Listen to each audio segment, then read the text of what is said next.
तेज खबर तेज न्यूज सबसे आगे एसके न्यूज। अपनी बायोग्राफी में ऋषि कपूर साहब ने बताया है कि उनकी ज़िंदगी में काफ़ी उतार चढ़ाव आए थे। उनकी पहली फिल्म बाबी सुपरहिट साबित हुई तो उनकी उम्मीदें खुद से काफ़ी बढ़ गई थी और उन्हें उम्मीद थी कि बाकी फिल्में भी सुपरहिट साबित होगी। लेकिन जब फिल्में फ्लॉप हुई तो वो परेशान हो गए। तब उन्होंने नीतू कपूर से शादी कर ली थी और फिल्में फ्लॉप होने के कारण वो परेशान थे और फिल्में फ्लॉप होने के चलते धीरे धीरे वो डिप्रेशन में जाने लगे। और इसके बाद ऋषि कपूर ने अपनी असफलताओं के लिए नीतू को जिम्मेदार ठहराना शुरू कर दिया, जिससे दोनों के रिश्ते तनावपूर्ण हो गए।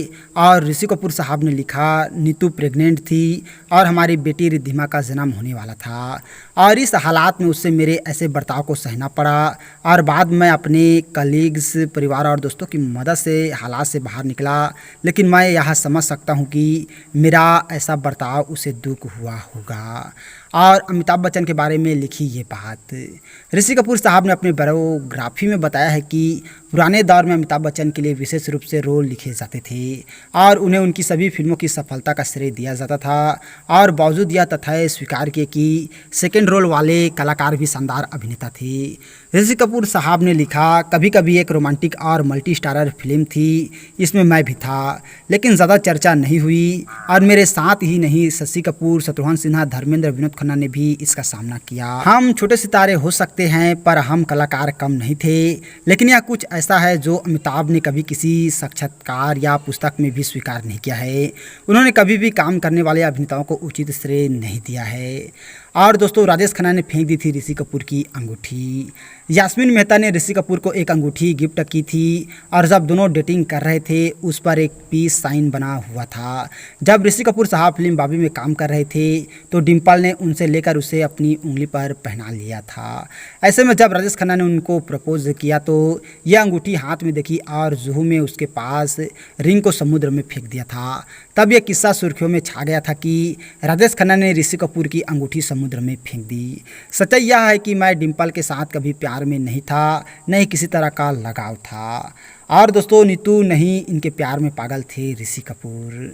और ऋषि कपूर साहब ने अपनी बायोग्राफी में लिखा है कि उनकी पहली सीरियल गर्लफ्रेंड एक पारसी लड़की यास्मीन मेहता थी, जिसे उन्होंने बाबी के रिलीज होने से बहुत पहले डेट किया था। और जब तक बाबी 1973 में रिलीज होती तब तक स्टारडम में डिम्पल और मेरे बीच रोमांस के बारे में खबरें आने लगी। इस समय तक डिम्पल राजेश खन्ना से शादी कर चुकी थी और इन खबरों से उनके रिश्ते को बहुत ज़्यादा फर्क नहीं पड़ा। लेकिन इसने जैस्मिन के साथ मेरे रिश्ते को ख़त्म कर दिया।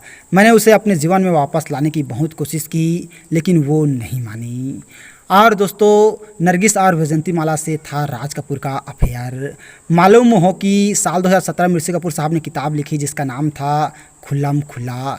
इस किताब में ऋषि कपूर साहब ने अपने पिता राज कपूर के बारे में बताया था कि उनका नरगिस और वैजंती माला संग अफेयर था। और उन्होंने बताया कि जब नरगिस संग उनके पिता का अफेयर था तब वो बहुत छोटे थे और उन पर इसका बहुत ज़्यादा असर नहीं पड़ा। लेकिन जब वैजंती माला संग राज कपूर का अफेयर तब उनकी माँ कृष्णा राज कपूर अपने बच्चे संग होटल में शिफ्ट हो गई। और इनके साथ और ऐसे बहुत सारे बातें हैं दोस्तों जो ऋषि कपूर साहब ने अपनी बायोग्राफी में बताई है। पुस्तक का नाम है खुल्लम खुल्ला।